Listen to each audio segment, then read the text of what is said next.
What's up, guys? I just wanted to do a food plot review.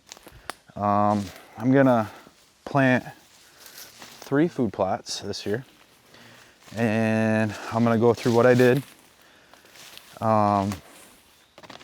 what I put out to grow, and we'll see if it works or not. I am not an expert food plotter. I'm gonna learn this as I go through and do it. I enjoy kind of DIY doing it myself and learning it, and we will see if it works or not. And maybe what I do works for you. Maybe I can get some feedback in the comments to help me grow in my growing abilities here. But with all that being said, here we go. I'm going to show you what I did here in this food plot spot number 1. Got our old blind here in the woods, and the canopy is pretty shaded, and it is very thick and dense all around this deer blind right here. And that's where Dad hunts. I shoot a lot of deer in this tree right over here from my climber in bow season, and it is just growing up more and more. Of course, as we get into deer season, this spot, the foliage turns brown, falls off. You got to watch out for branches, but a lot of the vegetation's gone and died off. So you can see better. You can pick out a shooting lane and harvest deer, and they move in here and they bed in here. And last year they were literally bedding right under the blind in this brush. I sat in another tree on this side because I was trying to pattern a buck going down that trail, and the wind was right. I sat there. They ended up coming in here, not the buck I wanted, but some other deer, and they bedded right under the blind. And I'm like, they are really in here thick. And I'm looking down at some poop right now.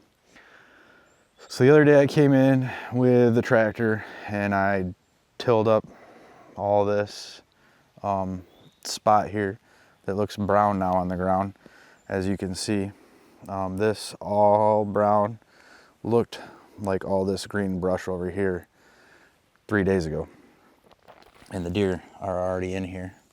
And there's fresh, wet deer poop with flies on it there. But I came in and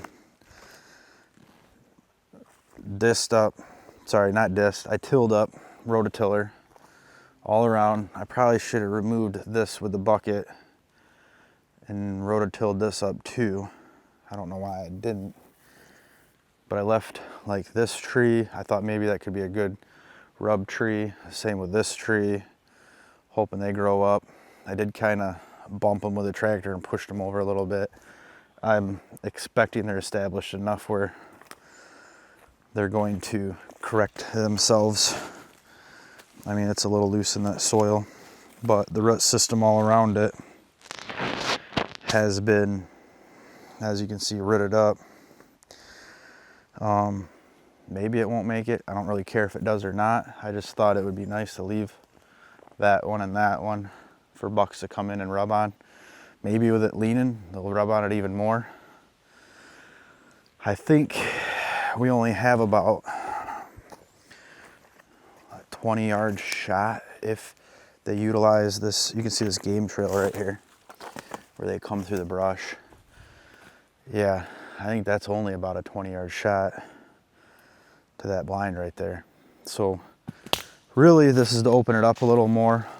I'm hoping, oh shoot, we already got some germination. I did not think that this was gonna germinate in 3 days. But we do have some germination in here. We casted Throw and Grow. Oh my goodness, it's really 3 days, dude. Look at all that stuff down there. Huh, that is crazy. It's popping up everywhere. Oh my goodness. It really did take in these sections right here. So, sorry, I'm getting a little sidetracked. Oh man, it even on this brown stuff. Like, look at all these seedlings popping. That's great. Real good news, real good news. Get back on track. I was not expecting that. It's literally been 3 days since we planted that. We did get, I think we got rain up here. Maybe it was 4 days. Yeah, 4 days.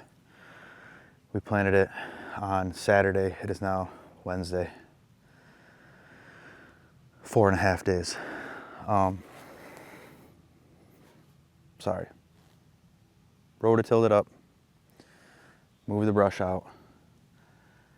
JJ came in with a little bag, crank bag. We threw, I think, a quarter, half acre. I think it was a half acre bag. And this spot is not even a quarter acre. But we threw a half acre bag worth of, I think it's Whitetail Institute's Throw and Grow, whitetail clover. I'll put it up here on the screen, but it's some kind of throw and grow whitetail clover. And I figured to throw and grow, a lot of guys just take a rake in the woods, rake up the ground a little bit. I figured with rototilling it would be even better. The deer are moving through. There's tracks and poop all in here. But we came in and tilled it, cast it, and just let it go. And really hoping that clover takes off here. It looks like it's germinated better over in the shaded areas than it is here where the canopy is opened up, which I thought would maybe be the opposite. I guess germination, you don't really need sunlight, so I don't know why I thought that. There's not much germination over here. Maybe that's because we've got a lot of like dead leaves and stuff. I'm hoping that the seeds sprout, root system is down in there, and they pop up better in these spots in the long term.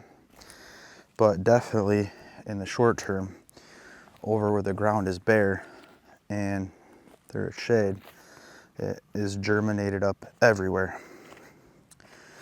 Those are actually, looking at this, those are a little lower spots in the elevation too.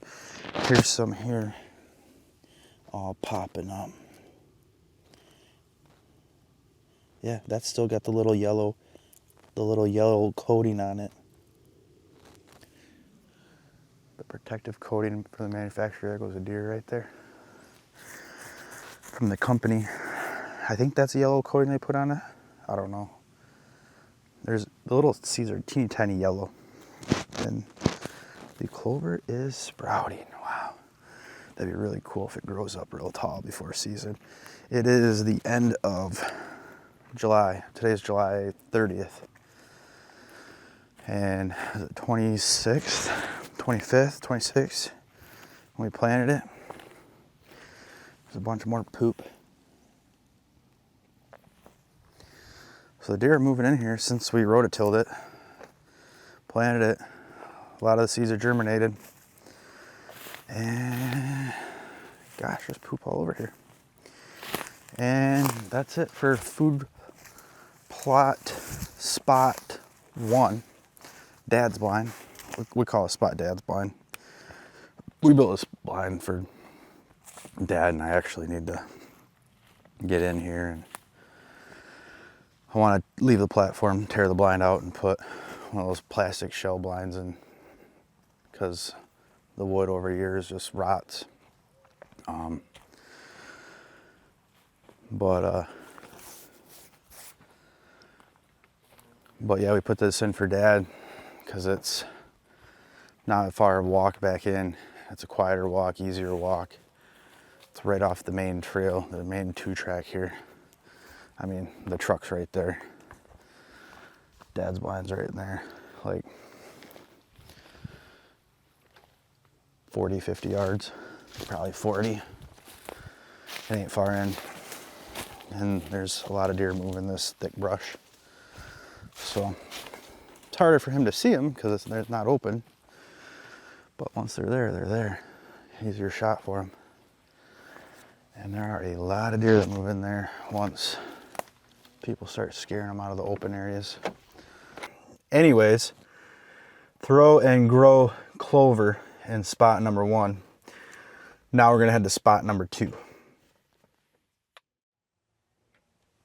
All right, so I'm just right over here by food plot number 2. I got a pond right here, little hill with some of the dirt we dug the pond, and then there is a deer blind up there on that hill. And that's where my daughter, 8-year-old daughter Lily, shot her first deer last year when she harvested a doe. And I have it's like a little trail food plot. It's probably 8 yards in the narrow spot, maybe like 15-ish yards in the wide spot, and it's about 120 yards long. And it goes from the neighbor farmer's bean field, this year it's beans, and it leads the deer right into the pond. I put it in at an angle through the woods, so poachers driving down the road can't see it. They don't even know it's there unless they look on a topographical map. But the deer that transition through the ag field to the pond, a lot of times they'll funnel down the food plot, or they will parallel the food plot in the woods, thus giving us a chance to pick them off no matter which route they take. I have traditionally done an ATV disc, a pull behind, either a side-by-side or a four-wheeler type deal. I've even hooked it onto old trucks I've had and done it. But this year, I dissed it with a tractor. I did that on Saturday when we planted food plot site 1. And I am going to go with Domain Big Sexy for the food plot 2. And the reason I'm doing this is supposed to be more of a winter, late fall food plot. There's just, if you have 22 acres, a small piece of property like I have, and you're surrounded by ag fields. I mean, I got ag field on the north of me, and then there's like triple, quadruple size ag field on the south of me. And there's no competing with that. There really isn't. I'm not gonna put in a quarter-acre food plot that's gonna compete with 200 acres of ag. It's not. The deer are not gonna come to mine over those. Will they come to mine? Will they transition through it? Will they be there and eat? Yes, but not like they're gonna be out there. Not even close. The best I can hope for is that I get lucky with one that just comes through and takes a nibble. And that has been my thought. I will make a food plot. My thought in the past, I will make a food plot, the deer will come, and it just doesn't work that way. So this year, I am now going to a fall, winter food plot, hoping that once the beans are harvested on each side of me, then, well, likely, I'm thinking the deer are gonna move to the corn. Once that's harvested, they'll pick in what they can off the ground that's been spilled. But at that time, hopefully this Big Sexy's in nice and thick, and it has, you know, some turnips, and I don't even know what it's got in it. Let's see. It has trophy annual rape, kale, radishes, turnips, and then whatever miscellaneous other seeds. So stuff that when the ground freezes, the turnips, radishes, rape, all, you know, turns to starch, helps them put on their winter fat, gets them to come in and eat this stuff when the other stuff is gone. That's my theory. That, and the fact that I tried planting, I got some really good, what are they, Eagle soybeans a couple years ago. Supposed to be these great, you know, soybeans for deer. They grow real big and tall. That's great if you can put a fence around it. But there was corn next to me that year, and I put in this food plot worth of soybeans, and they didn't stand a chance. What I learned, where I'm at, the deer do come through my food plot. They do. It's in the woods. They have the cover of the wooded area. They're not out in an open field. And when they come in, if I have soybeans and they're this tall and they're next to corn and they feel like they can stand in here sheltered, they will mow them down. My soybeans never had a chance. I planted them, I came out, I had some sprouts, and then the next time I came out, every single plant in my food plot was like 4 inches and nipped at the top. It was like I came in with a mower, literally, and just boom.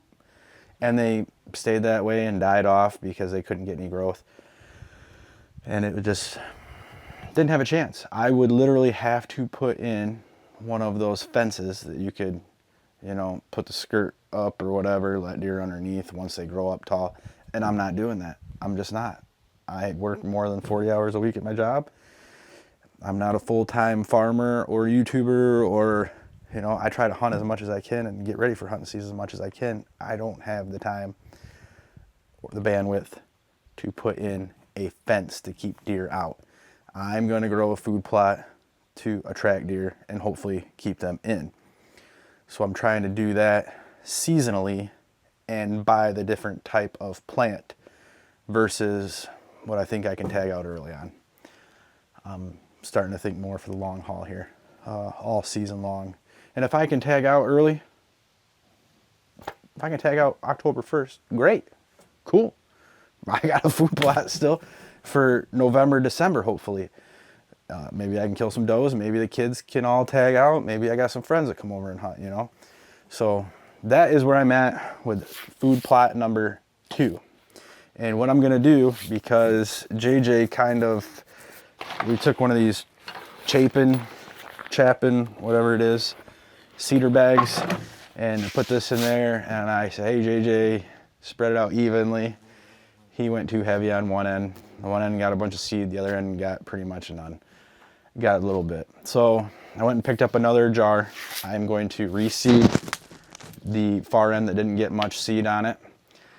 And then with the rest of the jar, I have put in a spot in my backyard where my house is 40 minutes away.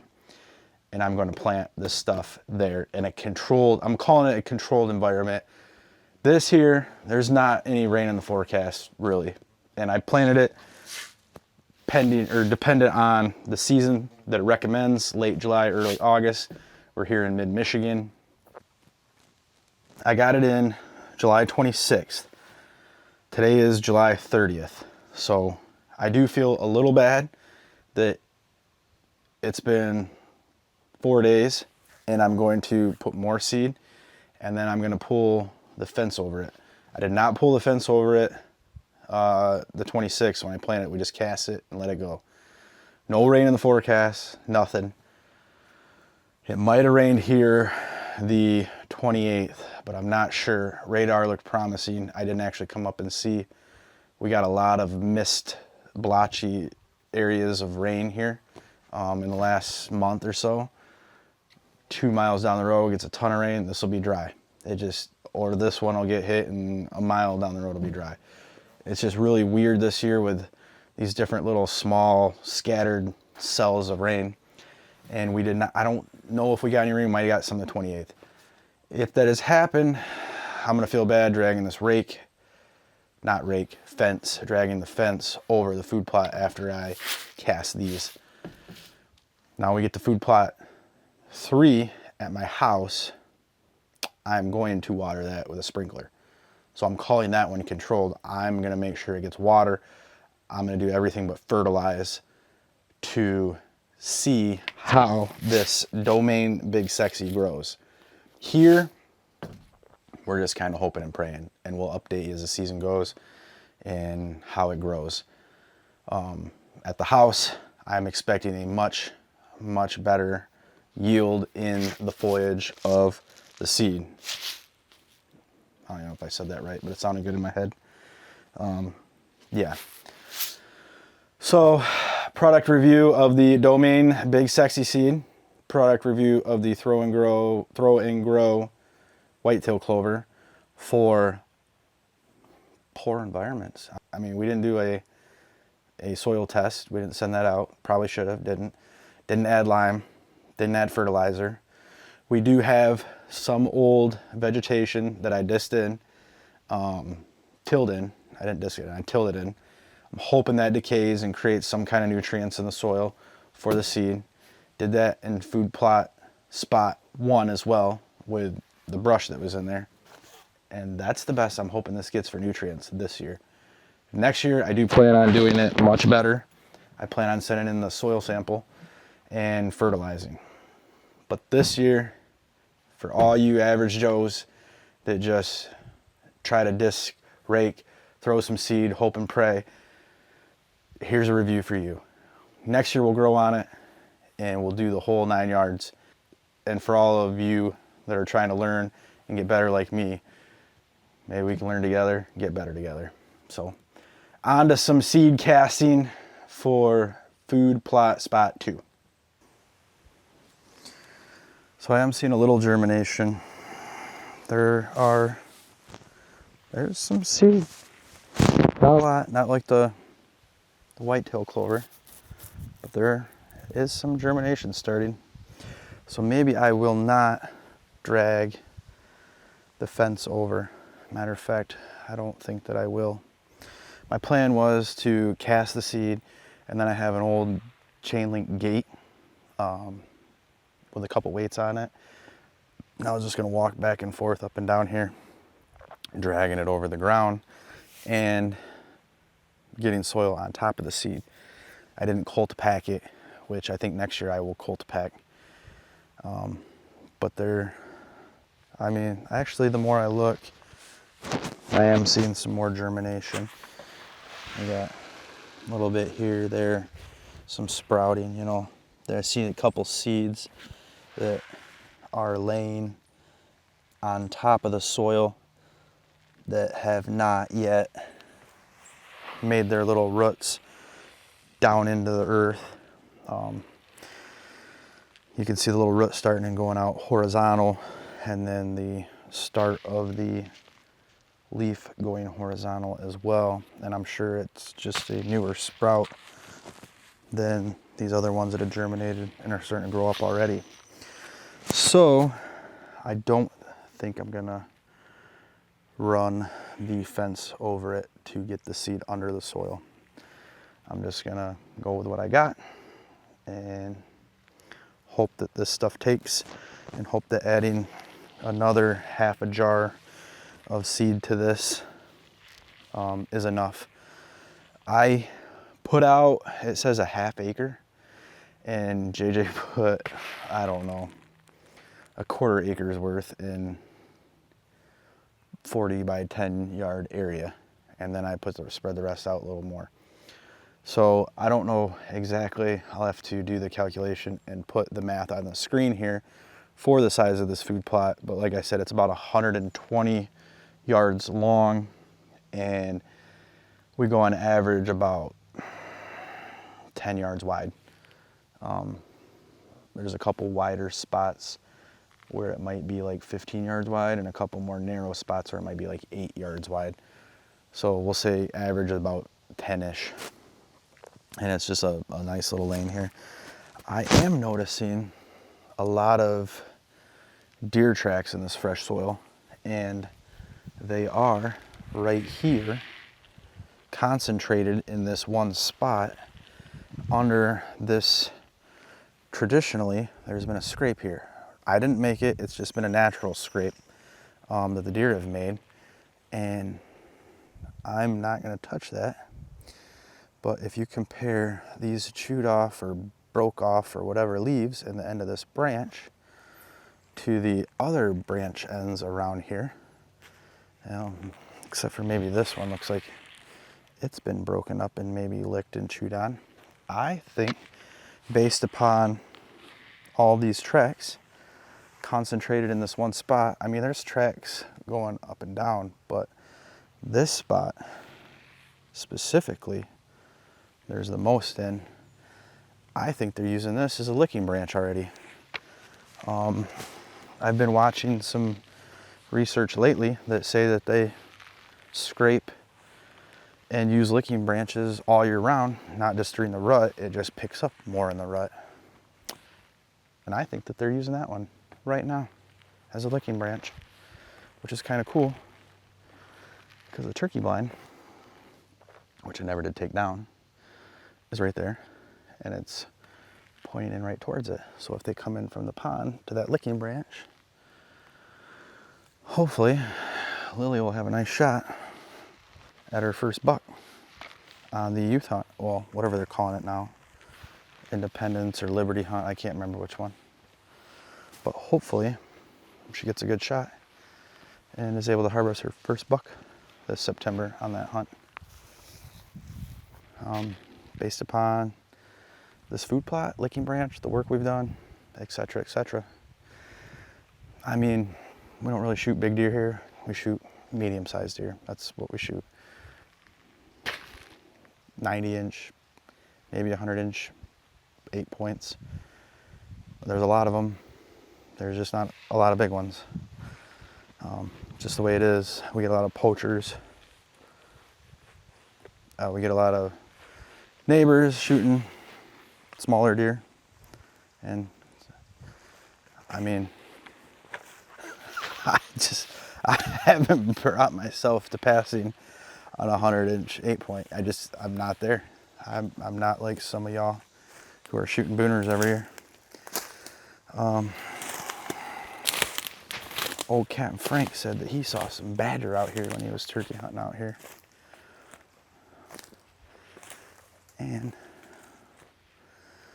this mound of dirt that I thought was a badger hole has been filled in quite a bit.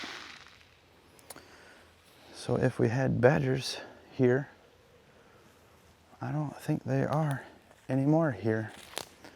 If they are, oh boy, maybe they are. Maybe that's just the mound where they're coming up. And maybe that's now their hole.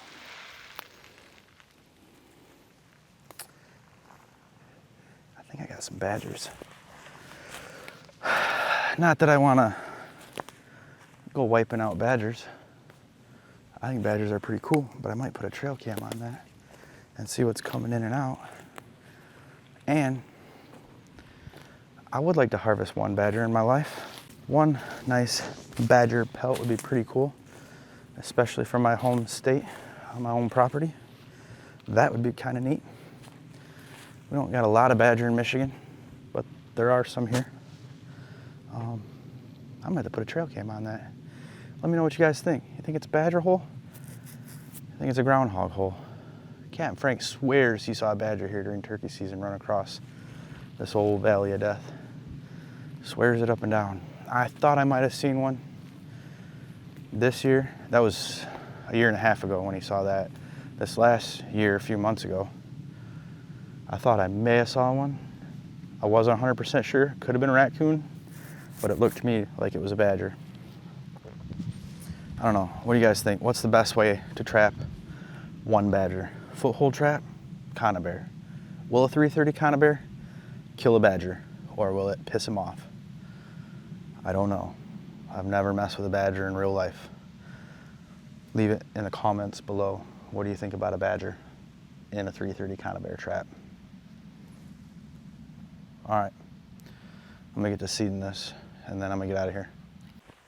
All right, so what I did there is I put it on the 1 setting, which is I think maybe a little small for that seed, but I was getting seed out and I went over the edges a couple times, just letting a little less seed out and making sure I got an even coat around the edges, not too much into the wood line, you know, because I don't think I'll get much germination inside the wood line here.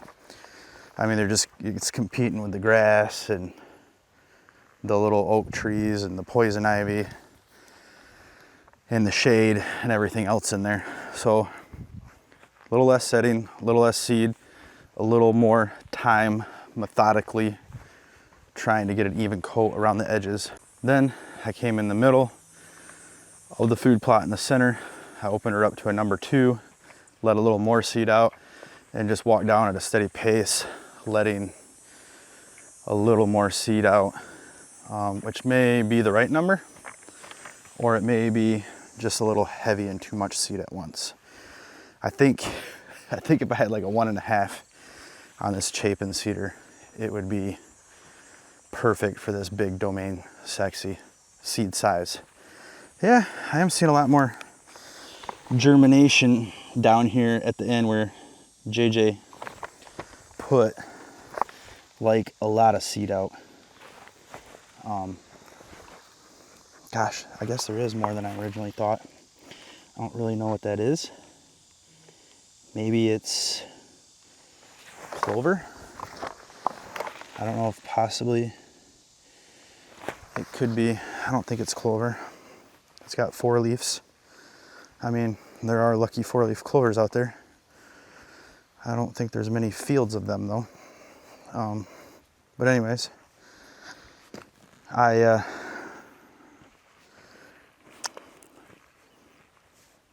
think the cedar is just like in between the right sizes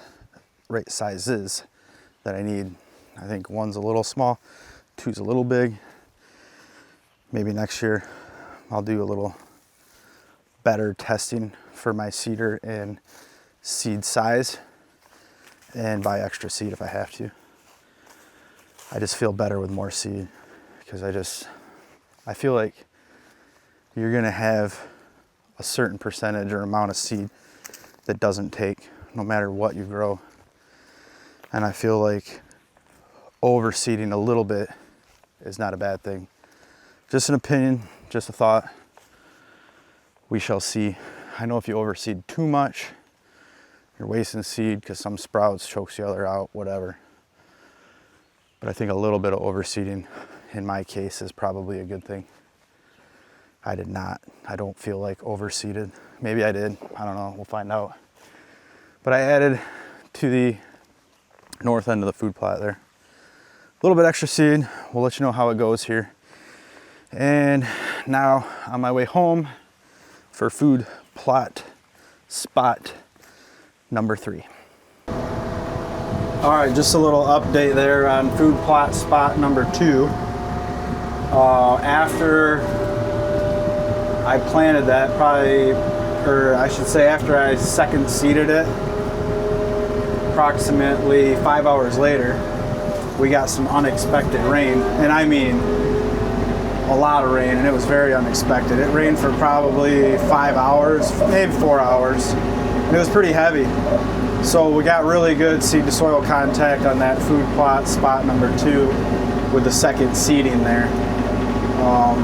And a good hydration. Hopefully they germinated, and all the seed that had been planted 3-4 days before that was starting to germinate got a little extra water too. So I haven't been back to check that. It's now a few days later. I think it's like 4 days after that. It's August 5th now. And I am going to do food plot spot number 3 right now. It's taken me a little unexpected time to clean it up. The previous owners of the property had a lot of garbage back here. And when I mean a lot of garbage, I mean a lot. There was pool filters and pumps and covers and bow cases and football cleats and football pads and backpacks and chairs and all kinds of miscellaneous crap. Like an old chicken coop or dilapidated shed or something was back here. But this is the spot right here. It's I disced up a lot of it, or I should say tilled up a lot of it the other day, and I cleaned up half of the garbage and tilled it, and this is the other half of the garbage spot. I even found an old fire pit that was underneath it. So I'm gonna finish disking this now that I've got everything out of there right now, and then I'm going to seed food plot spot 3 here, and then immediately I'm going to hook up the hose and sprinkler and water it. So should take me about 5-10 minutes to finish rototilling this all up, and then I will go to casting. It's the Domain Big Sexy. I got the other half of the bottle. I did look. Food plot spot 2 is approximately a 1/4 acre. It's like 0.24 of an acre, rough calculation. And then this spot right here this is very, very small. I don't know, 35 yards by maybe 20 yards. Maybe 13, 14 yards really. So this is a really, really small spot that I'm gonna cast about a quarter acre worth of seed on. And then I would say food plot spot 2 got approximately 0.75, so triple the amount of seed that it needed. Maybe I overseeded. I don't think I'll have that issue. I just have a feeling that all the seed's not gonna take. It's very sandy soil and hasn't been a lot of rain. Plus the deer, I don't know if they'll eat it right now with the soybeans being in the neighbor's field. But I just have a feeling that it's not all gonna germinate. We'll see though, we'll see. So here we go and we'll disc this up.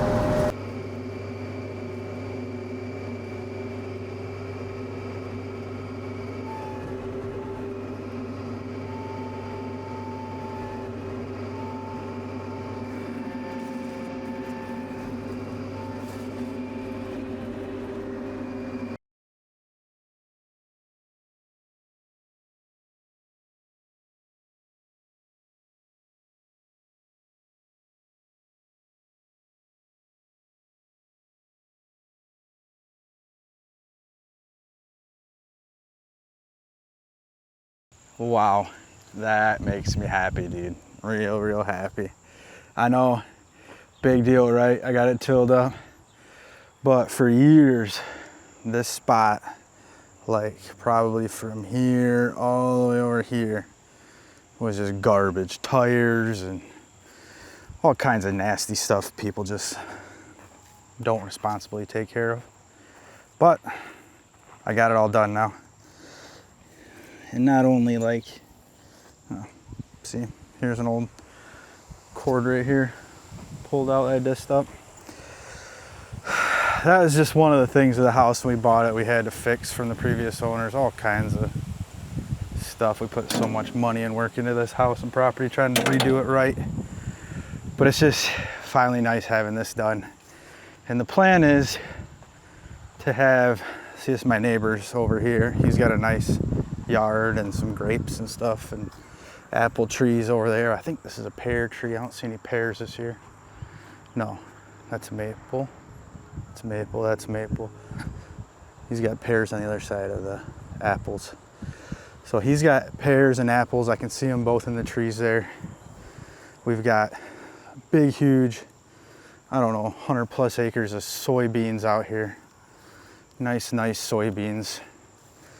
And then right here, I'm gonna have the big domain sexy, like the turnips and radishes and kale and all that. I still gotta get in here and clean up this garbage. As you can see, there's still like plastic and metal pieces and wood and pop bottles and chairs and chunks of rock and crap. I still gotta get in here and dig all this up. This is like that spot was there, but I'm glad to have that gone. But I'm gonna, well, I've made a nice little walkway into what's gonna be my food plot from the farmer behind me's soybeans. So in theory, the deer will eat all these soybeans all summer long. It's a little scarce here on the edge, but it gets pretty lush and thick in the middle there. But in theory, the deer are gonna eat these soybeans, which I have seen deer almost every night in these soybeans, just from my yard. And then they'll come out of the soybeans up into, well, let's see, if I stand right here on the edge of the soybeans, so I'm right here on the edge of the soybeans. And if I look, I have a nice little path. You can see the rest of my yard right here, where it opens up over there is next door. And they've got some rocks and boulders and cut grass there. And then my yard stops like right over in here. But I've got all this thick stuff in here because, well, there's a lot of rocks and boulders from the previous owners having it there. I don't know what kind of tree this is. No idea. If you know, comment down below.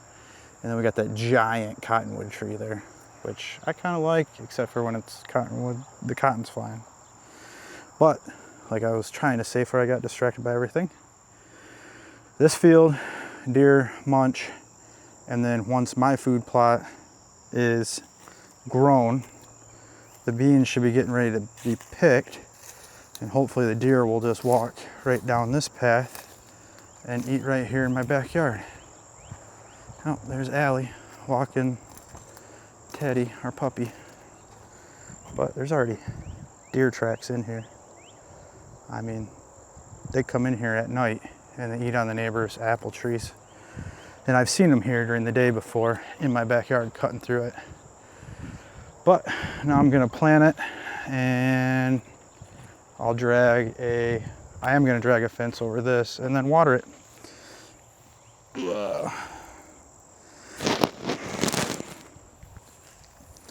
Dust up some more garbage.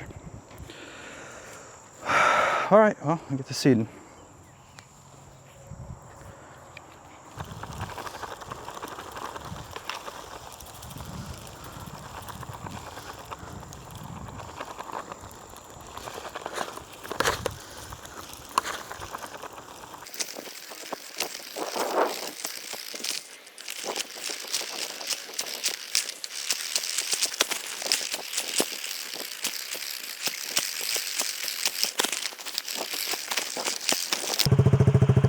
All right, well, I got a little yelled at for not getting the grass cut, so I went and cut the grass real quick. I was gonna get it done anyways.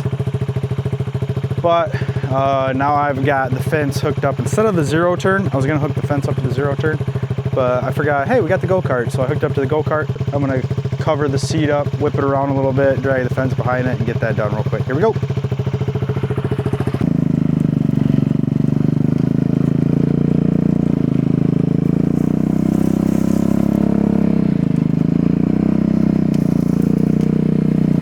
Oh yeah, this is way better than the zero turn. Probably would have got stuck. So it's a good thing I decided to use this bad mamma jamma. And I'm just gonna go nice, easy little pace here.